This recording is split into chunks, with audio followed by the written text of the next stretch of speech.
très jeune, même vraiment, même avant, les premiers vols à l'étalage, j'avais 8-9 ans, pour manger d'abord, on n'avait rien. Alors c'est pas une excuse, hein, il y en avait qui étaient aussi pauvres que nous, et en fait c'est comme une bonne mayonnaise, il faut que tous les ingrédients soient réunis. Donc voilà, l'environnement, la famille, enfin il y a tout. Donc moi voilà, très jeune dans le vol à l'étalage pour manger, ensuite pour m'habiller, et puis ensuite pour l'argent et tout, et voilà. Je venais du même quartier que Mokhtar justement, il connaît très bien, il pourra en parler. Mais pourquoi je cite l'exemple, c'est parce que tu vois, il venait pas d'une famille en or très riche et il a pas sombré dans le banditisme non plus. C'est pour ça faut que tous les ingrédients soient justement, qu'est-ce que vous diriez? Qu'est-ce qui fait que, alors vous le regardant familial était comment? Était stable, pas stable, compliqué? Non, c'était compliqué. Mon papa était en prison, tombé dans l'alcool, tout ça. Et bon, ma mère, elle a essayé de faire ce qu'elle peut, mais c'est vrai qu'il n'y avait rien dans le frigo, il n'y avait rien. Donc voilà, encore une fois, je cherche pas d'excuses. Je dis juste que voilà, tout était réuni pour voilà les grands qui m'entouraient. Ils nous ont montré le chemin. Si on voulait s'habiller, c'était la grande surface. C'était l'époque des voilà les marques, les trucs. Voilà, on allait de Choive dans le centre-ville, tout ça, tout. Donc il rigole parce que mais il payait. Mais non, mais on l'empêchait de traverser la route. Ouais. Non, alors, mais comment est-ce qu'on... Alors là, on comprend, c'est des petits larcins, on va dire comme ça. Comment est-ce qu'on passe des petits larcins à une banque? Parce que ça a été votre cas. Ouais, en fait, bon, il y a aussi une étape. D'abord, les cambriolages de nuit, on fait les boutiques de luxe et tout ça. Et après, moi, très vite, je voulais m'attaquer à l'État. Je voulais pas m'attaquer je voulais pas faire de victimes. Et je voulais pas, voilà, dévaliser une boutique de luxe. On faisait quand même des victimes. Donc, j'ai eu cette bêtise de me dire l'État. Même là, c'était pas bien non plus, tu vois. C'était vraiment il y a des banques privées, hein. Voilà, donc je me dis puis très vite, je me suis spécialisé dans la neutralisation des systèmes d'alarme. Et j'ai dit à mes potes, neutraliser l'alarme d'une banque, c'est pareil qu'un magasin. Ils m'ont pas cru. Je leur ai montré. J'ai neutralisé l'alarme, on a cambriolé la banque.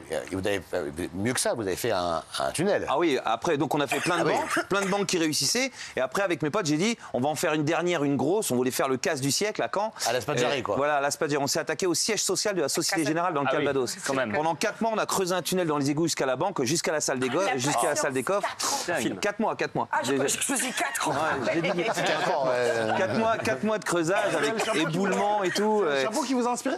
Pardon? C'est le chapeau qui vous a inspiré? Non, c'est parce que comme on était tricard en haut, à chaque fois on se faisait contrôler dans le centre-ville ou quoi, j'ai dit à mes potes, on va aller dans les égouts, et on a vu que dans les égouts, c'est comme une ville, hein, il y a le même nombre de rues, mais c'est il y a des rats et tout. Pour ceux qui nous regardent, il y a eu un célèbre gangster qui s'appelait Spadjari. Il y a eu un bouquin qui s'appelait Les égouts du paradis. Voilà. Justement, ils m'ont comparé à Spadjari parce que, pour des raisons, je peux pas le dire dans mon spectacle, j'explique comment, je me fais attraper à Rive à un moment, et je fais la une des journaux, et ils me comparent à Spadjari. Vous n'êtes pas rentré dans la banque? Ouais, non, c'est arrivé à la salle des coffres. On était à la salle des coffres. Et donc, on se fait attraper. Sur 5, on se fait attraper qu'à 2. Et ils me transfèrent d'un commissariat à un autre. Et pendant le transfert, les policiers, ils me comparaient à Spadjari. Ils me disent, et il y en a un, il me dit, t'as plus qu'à faire comme Spadjari. Il a mis 4 mois pour s'évader. 5 minutes plus tard, j'étais évadé. Ah, comment vous avez fait? C'est vrai? Alors, pareil, je le raconte. L'évasion, c'est le clou du spectacle. C'est un bon pan du spectacle, donc je peux pas trop la dire là. Mais c'est une évasion où je les ai amenés à commettre une erreur. Et pareil, sans armes et sans violence. Je leur ai fait un volte-face, je les ai emmenés dans un entonnoir et j'ai réussi à me sauver. Et là, cavale, tout ça, je suis parti en cavale. C'est pas cavale, vous avez fait une cavale qui a duré 4 ans. Alors cette première là, c'est 1 an. Ensuite, ils me rattrapent, je retourne en prison, je fais 5 ans de prison. Ensuite, je fais 2 ans et demi dehors où je plonge dans le shit à haute échelle. Je me refais attraper à la frontière espagnole avec 25 kilos de shit.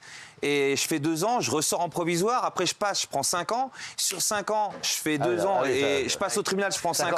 Ça fait beaucoup, 5 plus 5 plus 5.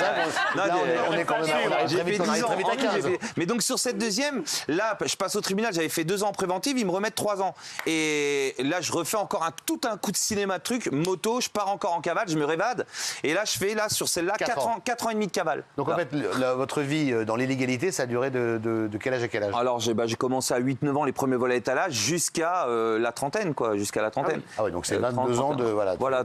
Et c'est là, alors, je tiens à dire, j'ai un message très important quand même, parce que je suis conscient que devant les postes de télé, les gens vont dire, ouais, on donne encore la parole à un ancien bandit, voleur, tout ça. Vous n'êtes pas du tout dans le prosélytisme, vous ne dites pas, il faut faire comme moi. Ce qui est vrai, c'est que dans votre cas, on va raconter, vous avez essayé de prendre un boulot, vous avez fait éboueur, je crois. Ouais, j'ai fait... Et voilà, et après, il fait éboueur, et puis il retourne vers de la délinquance. Il y a eu des allers-retours pendant un temps, mais ce qu'il faut expliquer, c'est comment un jour on se dit bon voilà, j'ai fait 15 ans ou 10 ans de placard, j'ai fait des conneries. Comment est-ce qu'on se dit voilà maintenant j'arrête. Fini les conneries. Fini les conneries. Ben, Merci Maxime Guény. Voilà.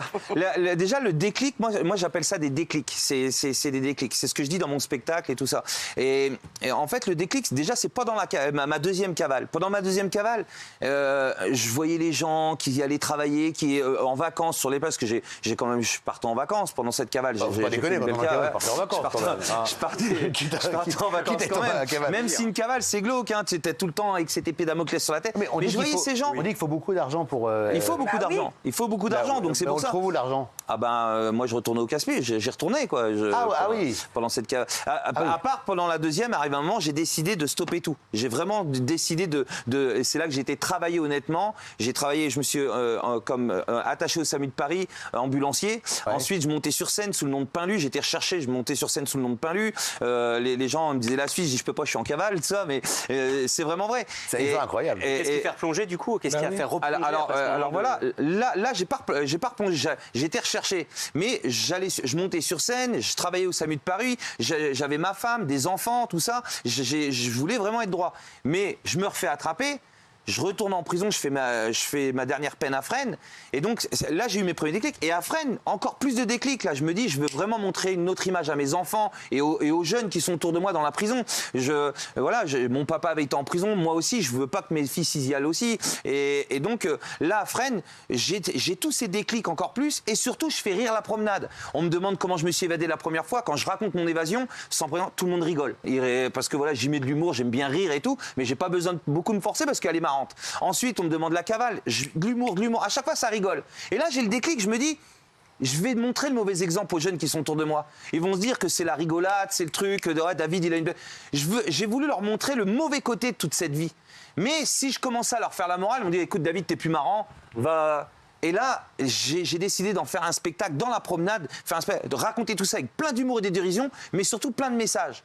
Et ça marchait. Les mecs sortaient, m'envoyaient des cartes en me disant « David, tu m'as fait quoi ?» Parce qu'on faisait des petits débats dans la promenade, ça a porté au débat.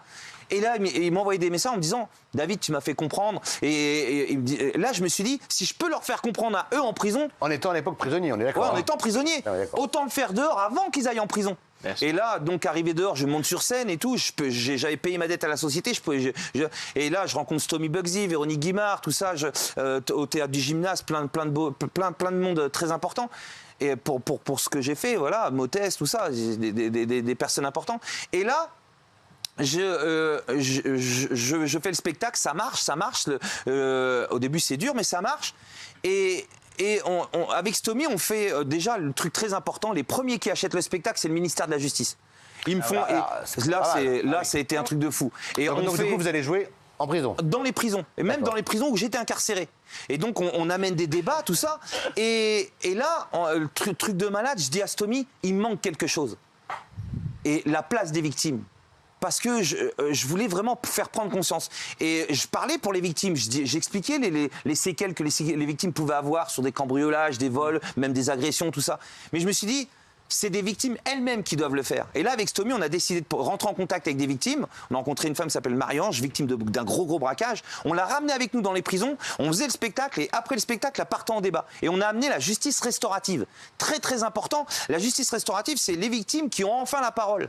Et là, les victimes échangeaient avec les détenus. Les détenus se rendraient compte de ce que c'est qu'être une victime. C'était énorme. Par exemple, un détenu, il dit à la dame, il lui dit « Madame, c'est pas à vous qu'on s'attaque, c'est à vos biens. » Et elle lui dit. Mais la dame, elle lui voilà, pas ça comme et ça. elle lui dit texto, elle lui dit comme ça, elle lui dit, tu sais. Vous, un cambriolage, ça dure 5 minutes. Ouais. Mais nous, c'est des séquelles à vie. Quand on rentre du travail ou de vacances, on voit notre maison, on le vit comme un viol. Et là, l'échange entre victimes et détenus, c'est tout simplement énorme. C'est vrai que quand vous étiez en cavale, mais avec un travail et une vie rangée, le juge, en voyant ce que vous aviez fait de bien, a été plus clément. Oui, franchement, je dois rendre. C'est vrai qu'il a été. C'est vrai qu'on rend hommage à ce juge parce que pour le coup, il aurait pu être un peu. Non, il a été vraiment super parce que j'étais classé récupérable et tout. Il a décidé de me sortir avec le bracelet électronique quand il a vu mon parcours pendant mon évasion, que j'avais été sur scène, que je travaillais au SAMU de Paris, tout ça. Il m'a donné cette chance et que que là, je lui rends toujours hommage. Donc c'est très fort. Et là, ce qu'on fait aujourd'hui, j'ai une petite déception dans ce qu'on fait aujourd'hui, c'est que, par exemple, je vais pas remettre ça sur le tapis, mais mais ce qui s'est passé à Fresnes et Colantes et tout ça, ça nous a fait beaucoup de mal. Ça nous a fait beaucoup de mal parce que j'étais dans tout ça. Il y avait mon spectacle Les Crues de Rire avec Stomy Bugsy. On a fait avec aussi le spectacle Un jour j'arrive les trois. Mais dans tout ça, il y avait aussi Colantes. C'était un tout. Il y avait le spectacle, il y avait le truc des kartings, il y avait aussi le rap avec Mouloud. Excuse-moi de te couper, parce que Djibril, c'est un ami à moi qui a fait Colantes. Ça nous a fait beaucoup de mal. Quand tu dis ça, c'est-à-dire? Alors, je m'explique. C'est très important. En fait, chacun après a balancé ses vidéos. Moi, j'ai eu mes vidéos qui ont été sur YouTube. Mais moi, en fait, pour moi, la vie, c'est un lac bleu. J'ai mis du bleu dans le bleu, ça n'intéressait pas. Que je ramène la justice restaurative, que je ramène tout ça. Ça n'a pas trop intéressé. Lui, le jour d'après, quand il a fait Colantes, il a balancé ses images, c'était du rouge dans le bleu. Et là, ça fait Mouloud Mansouri avec l'Ashtarak, pareil, paf, ça. Donc ils se sont dit, on ramène que du rap en prison ou que des kartings. Et derrière ça, ce qui s'est passé, c'est que le ministère de la Justice a fermé un peu les portes à tout. Il est mieux placé pour savoir que nous. Parce il nous reste 20 minutes. Moi, j'aimerais juste que David nous raconte aujourd'hui son message, son avenir professionnel, parce que voilà, vous avez raconté votre vie. Qu'est-ce qu'il y a après?